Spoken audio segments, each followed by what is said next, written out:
Shalom, salam sejahtera untuk kita semuanya. Bertemu bersama dengan saya, Pendeta Daniel Siswanto. Kita akan melanjutkan pelajaran sekolah sahabat kita. Kita telah tiba di pelajaran yang kelima di triwulan yang pertama dengan judul Menyanyikan Nyanyian Tuhan di Negeri Asing. Apa maksudnya dan bagaimana kisah selengkapnya? Sebelum kita mempelajari, mari kita tunduk kepala dan berdoa. Bapa kami yang di surga, Allah yang maha baik, Allah yang berkemurahan. Curahkanlah kuasa Roh Kudus-Mu untuk masing-masing kami, agar kiranya dengan hikmat Tuhan, kami boleh memahami dan mengerti akan firman-Mu. Berkati pemirsa dimanapun mereka berada.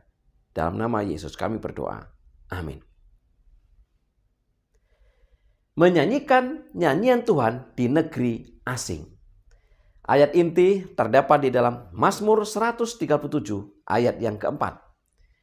Bagaimanakah kita menyanyikan nyanyian Tuhan di negeri asing? Saudara, kehadiran penderitaan dan kejahatan di tengah-tengah kita menimbulkan pertanyaan-pertanyaan yang membingungkan di dalam pikiran banyak orang tentang karakter Allah. Mengapa Allah membiarkan dosa ada? Mengapa Dia membiarkan orang yang tidak bersalah menderita? Mengapa Dia membiarkan dosa dan penderitaan terus berlanjut? Mengapa orang fasik makmur? Apa janji Tuhan di Alkitab gagal? Mari kita mempelajari akan pelajaran ini selengkapnya. Di hari Minggu dengan judul Hari-Hari Jahat. Masalah kejahatan dalam kitab Mazmur yang terutama adalah masalah teologis. Ini menyangkut pertanyaan tentang Tuhan. Mengapa Allah membiarkan dosa dan penderitaan? Mazmur 74 dan 79 membahas tentang keprihatinan atas kehancuran kota Yerusalem. Di saat yang sama dalam dua Mazmur ini, kita juga melihat topik dosa dan penderitaan. Yang pertama, dalam kedua Mazmur, pemazmur yaitu Asaf ingin melihat Tuhan membalikkan kehancuran. Mazmur 74 ayat 10 sampai dengan 11.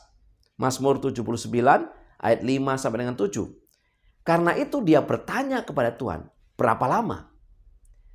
Yang kedua, penyebab kemalangan Yerusalem adalah dosa umat. Mazmur 79 ayat 8 sampai dengan 10. Umat Allah telah gagal. Yang ketiga, namun apapun yang terjadi, pemazmur yaitu Asaf tidak kehilangan kepercayaan pada Raja Surgawinya. Mazmur 74 ayat 12 sampai dengan 17 atau pada kuasa Tuhan. Mazmur 79 ayat 11. Ia percaya pada kekuatan dan kebijaksanaan Sang Pencipta untuk menyelesaikan pertanyaannya dengan cara dan waktu Tuhan sendiri. Saudara, dosa-dosa umat merusak hubungan perjanjian dengan Allah dan membawa semua konsekuensi kepada umat. Mazmur 79 ayat 8 sampai dengan 9. Kelangsungan hidup umat hanya bergantung pada intervensi anugerah Allah dan pemulihan ikatan perjanjian melalui pendamaian dosa. Tuhan adalah Allah penyelamat kami yang menyatakan kesetiaan Allah kepada janji-janji perjanjiannya. Tertulis di dalam Mazmur 79 ayat yang ke-9. Namun, yang lebih penting daripada pemulihan Israel adalah pembelaan karakter Allah di dunia. Mazmur 79 ayat yang ke-9. Jika tindakan jahat bangsa-bangsa tidak dihukum, akan tampak bahwa Allah telah kehilangan kuasanya. Mazmur 74 ayat 18 sampai dengan 23. Mazmur 83 ayat 17 sampai dengan 19. Mazmur 106 ayat 47. Hanya ketika Tuhan menyelamatkan umatnya, namanya akan dibenarkan dan diangkat. Prinsip yang sama. Dosa-dosa kita, kemurtadan kita, kejahatan kita tidak hanya membawa keburukan kepada diri kita sendiri, tetapi lebih buruk lagi kepada Allah yang namanya kita akui.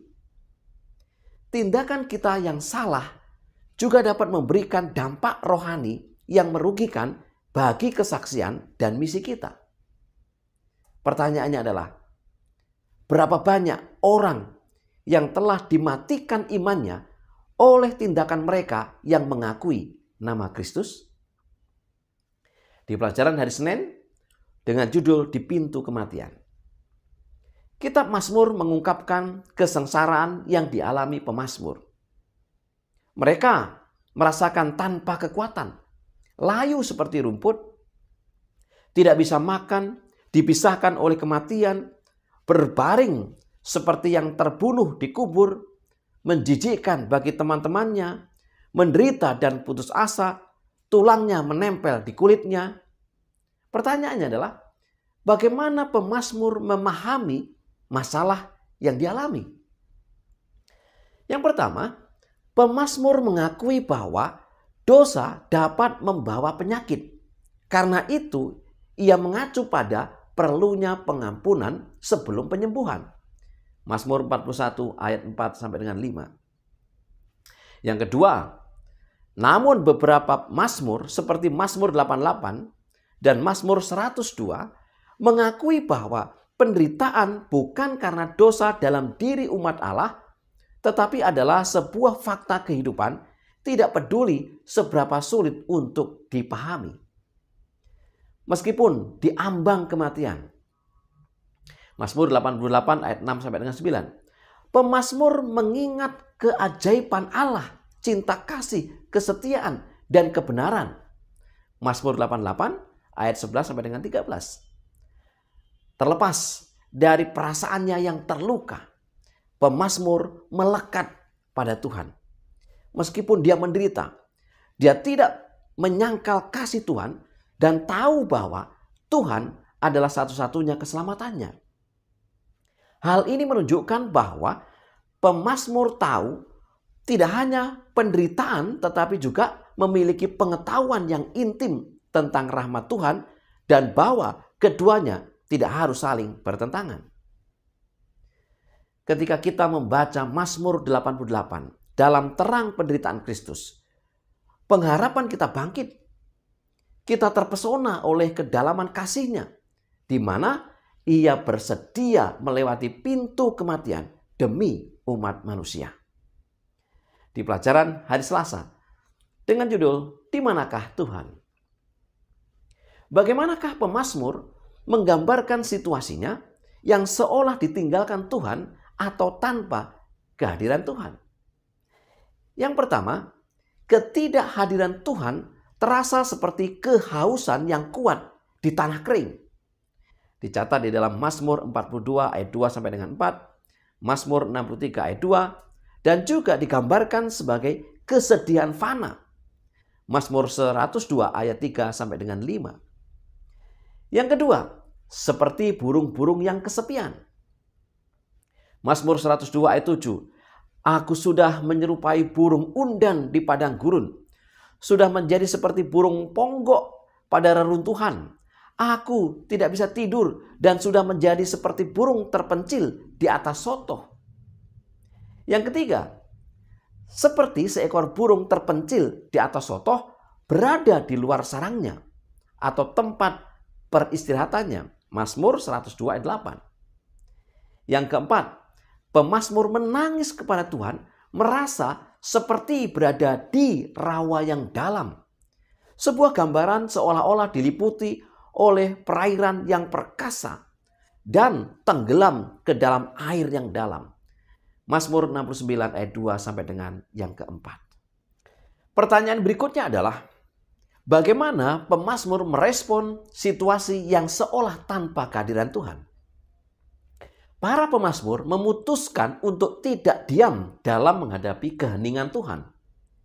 Para pemazmur dengan tegas percaya pada doa, karena doa diarahkan kepada Tuhan yang hidup dan ramah. Tuhan masih ada di sana.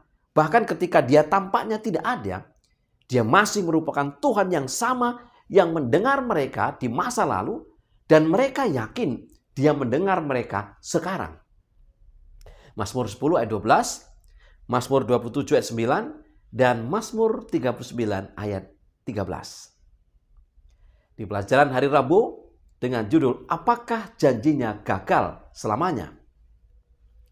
Mazmur 77 dimulai dengan permohonan pertolongan kepada Tuhan yang dipenuhi dengan ratapan dan kenangan menyakitkan akan masa lalu. Mazmur 77 ayat 2 sampai dengan 7. Pertanyaannya adalah, apakah yang sedang dialami dan dirasakan oleh Asaf di Mazmur ini? Yang pertama, ingat kepada Tuhan tampaknya meningkatkan penderitaannya. Itulah yang dirasakan Asaf. Di dalam Mazmur 77 ayat 4 dikatakan, apabila aku mengingat Allah, maka aku mengerang. Kata Ibrani, hamah, erangan, sering menggambarkan deru perairan yang mengamuk. Mazmur 46 ayat 4. Demikian juga, seluruh keberadaan pemazmur berada dalam keadaan yang sangat gelisah. Yang kedua, mengingat tindakan penyelamatan Tuhan di masa lalu dan ketidakhadiran Tuhan yang jelas di masa kini menyebabkan pemazmur merasa ditinggalkan oleh Allah. Jika Tuhan telah berubah, maka pemazmur tidak memiliki harapan. Ini adalah sebuah kesimpulan yang susah ia tolak. Bagaimana cara Tuhan merespon Asaf, pemazmur? Pertama, Tuhan membuatnya tetap terjaga. Mazmur 77 ayat 5. Ini mengingatkan akan tokoh-tokoh Alkitab lainnya di mana Tuhan menggunakan insomnia mereka untuk memajukan tujuannya. Kejadian 41 ayat 1 sampai dengan 8. Esther 6 ayat 1. Daniel 2 ayat 1 sampai dengan 3. Malam tanpa tidur yang panjang menyebabkan pemazmur mempertimbangkan tindakan pembebasan Tuhan masa lalu, tetapi dengan tekad baru. Mazmur 77 ayat 6, ayat 11 dan ayat 12. Yang kedua, jaminan yang diterima pemazmur dari Tuhan tidak terdiri dari penjelasan tentang situasi pribadinya, melainkan konfirmasi tentang kesetiaan dan kepercayaan Tuhan, seperti Ayub. Yang ketiga, pemazmur didorong untuk menunggu Tuhan dalam iman, mengetahui bahwa Dia adalah Allah yang sama yang melakukan mujizat kepada bangsa Israel di masa lalu. Mazmur 77 ayat 12 sampai dengan 19. Pemazmur menunjukkan imannya melalui sebuah pengakuan. Misalnya Mazmur 77 ayat 20 sampai dengan 21. Melalui laut jalanmu dan lorongmu, melalui muka air yang luas, tetapi jejakmu tidak kelihatan. Engkau telah menuntun umatmu seperti kawanan domba dengan perantaraan Musa dan Harun. Yang kedua, pemazmur juga menyadari bahwa jejakmu tidak kelihatan. Mazmur 77 ayat 20 mengakui bimbingan Allah bahkan dalam situasi di mana kehadirannya tidak jelas bagi mata manusia. Yang ketiga, pemazmur mengakui bahwa Tuhan secara bersamaan menyatakan diri dan tersembunyi. Dan karenanya ia memuji jalan-jalan Tuhan yang misterius dan berdaulat. Di pelajaran hari Kamis dengan judul Jangan Sampai Orang Benar Tergoda. Mazmur 73 ayat 2 sampai dengan 5. Tetapi aku sedikit lagi maka kakiku terpleset, nyaris aku tergelincir. Sebab aku cemburu kepada pembual-pembual. Kalau aku melihat kemujuran orang-orang fasik. Sebab kesakitan tidak ada pada mereka. Sehat dan gemuk tubuh mereka. Mereka tidak mengalami kesusahan manusia. Dan mereka tidak kena tulah seperti orang lain. Saudara, sebuah perjuangan yang harus dihadapi pemazmur dengan apa yang tampak di depan matanya. Orang fasik tidak hanya makmur, tetapi kadang-kadang juga secara terbuka membenci Tuhan dan menindas orang lain. Masalah yang membingungkan adalah bahwa sementara tongkat kerajaan orang fasik, Mazmur 125 ayat 3, mendominasi dunia, tongkat kebenaran, Mazmur 45 ayat 6, tampaknya gagal. Bila mana pemazmur dalam Mazmur 73 terus berfokus pada kejahatan yang terjadi di dunia, ia tidak dapat melihat gambaran besar dari sudut pandang Tuhan. Masalah yang ditimbulkan oleh kemakmuran dari kejahatan terhadap imannya yang besar. Ia juga percaya bahwa argumennya tentang tidak bergunanya iman didasarkan pada kenyataan. Ketika pemazmur dibawa ke bait suci, tempat pemerintahan Tuhan yang berdaulat, dan diingatkan di sana bahwa hari ini hanyalah satu bagian dari mozaik, maka ia pada akhirnya harus mempertimbangkan bagian akhir ketika orang fasik akan menghadapi penghakiman Allah. Fakta bahwa pemazmur memahami kebenaran ini di bait suci dan mengakui kebodohannya sebelumnya menunjukkan bahwa kenyataan hanya dapat dipahami oleh wawasan spiritual dan bukan oleh logika manusia. Sebagai kesimpulan pelajaran sekolah sahabat kita.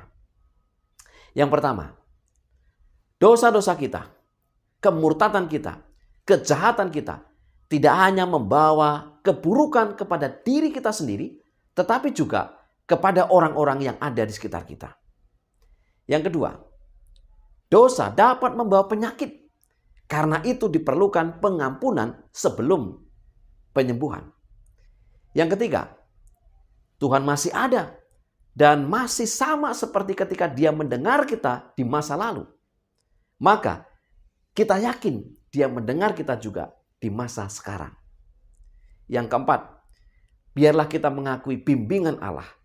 Bahkan dalam situasi di mana kehadirannya tidak jelas bagi mata manusia. Yang kelima, sebuah perjuangan yang harus dihadapi saat ini ketika kita melihat orang fasik lebih makmur dan berhasil. Saudara-saudara yang dikasihi Tuhan, inilah pelajaran sekolah sahabat yang bisa saya bagikan pada pekan ini. Semoga kita terberkati.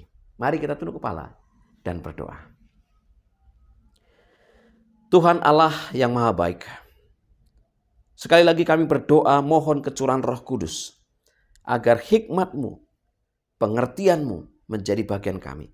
Sehingga kami mampu memahami dan mengerti akan firman ini. Menjadi umat-umat Tuhan yang setia, yang melihat Tuhan, Tuhan yang penuh dengan belas kasih. Terima kasih, mohon berkat untuk seluruh umat-umat Tuhan, dimanapun mereka berada. Dalam nama Yesus kami berdoa. Amin. Saudara, mari kita terus mempelajari akan firman Tuhan. Demikian juga pelajaran-pelajaran sekolah sahabat kita. Selamat sahabat, selamat belajar. Tuhan memberkati kita.